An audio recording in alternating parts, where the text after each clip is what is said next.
Hey guys, this is Diesel Garage, and today I'm going to give you guys 5 reasons why I failed my rough and electrical inspection, so you guys have a heads up if you're a DIYer like me.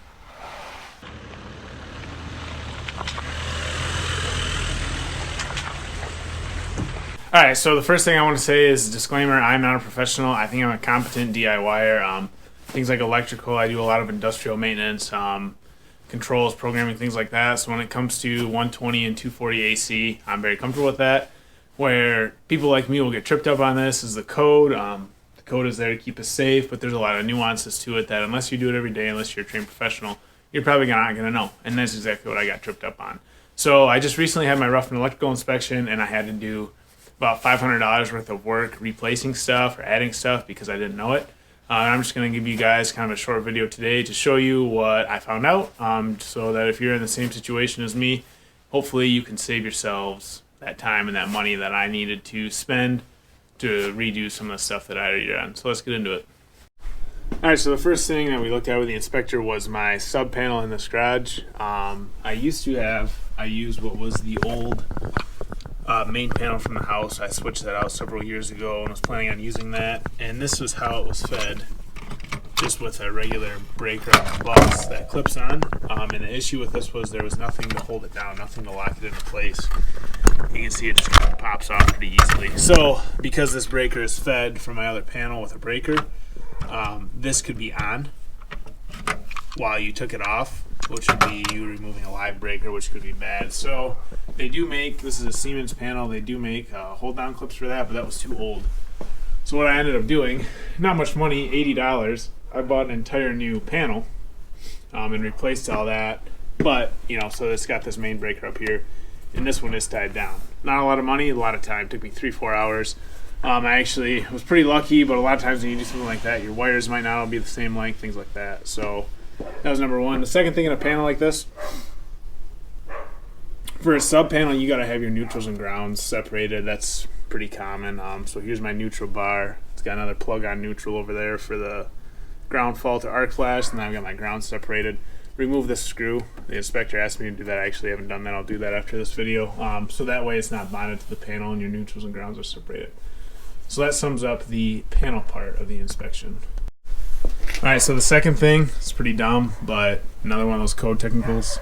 Gotta have a light, and you could either have a pull cord or a switch here like I did for any confined storage area. So I plan to finish this wall and put a door here. So not having a light under there was an electrical code violation.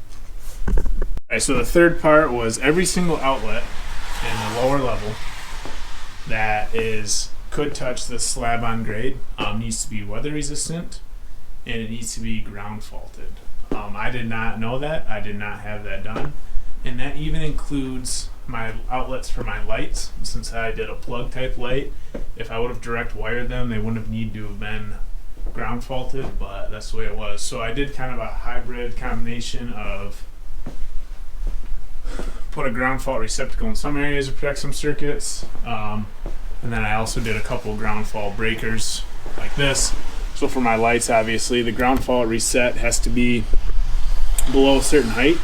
You should be able to check with your local code or your local jurisdiction if you want to figure out that height. So for instance, if that's my first circuit in my light, if I want to put a ground fault up there, I can't reach up there. That's above the height requirement to reset it. So I just went with the ground fault breaker in this case. Also, with the fourth thing we'll say is every electrical outlet in my area needs to be under 5'6" or under 5'6" needs to be tamper proof.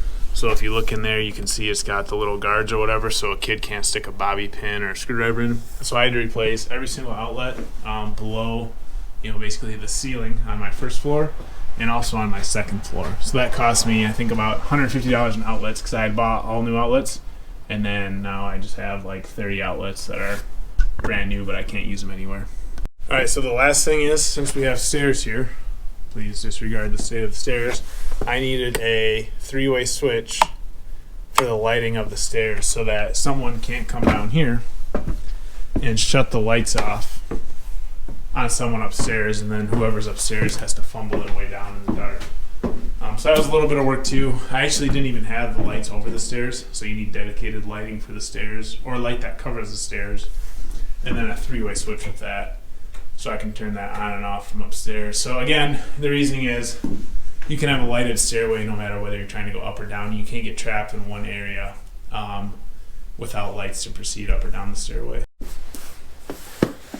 Alright guys, that's it. It's pretty short and simple. I just want to show you why I failed my electrical inspection. Again, I'm not a professional. I'm not offering advice. I'm just saying this is what I saw, and this is what you might see if you get an electrical inspection as well. Those are things that are, you know, probably standard to a lot of professionals out there, maybe a lot of people who are up in the industry more than I am, but I am not. The one thing that the inspector did say is he said, you know, I did a really neat job. All the wiring that I ran, you know, I tried to run at right angles, don't have them haphazardly laying across. Used a plastic staple, stapled all the wires down neatly, probably overdid it with that.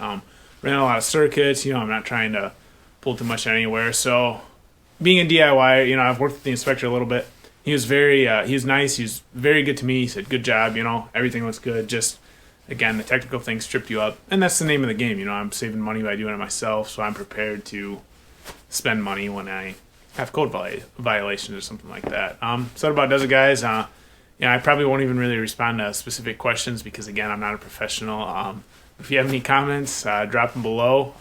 If you're into the Diesel Garage, I'll put a link in this video at the top to see kind of a whole tour of the garage. Got a bunch of other cool videos going on. This is probably the biggest project in our lives right now going on. You know, not a ton of Jeep stuff, not a ton of truck stuff for vacationing. So I'm going to post a few videos. Right now we're working on some installation, and we'll keep you guys updated. Thanks for watching.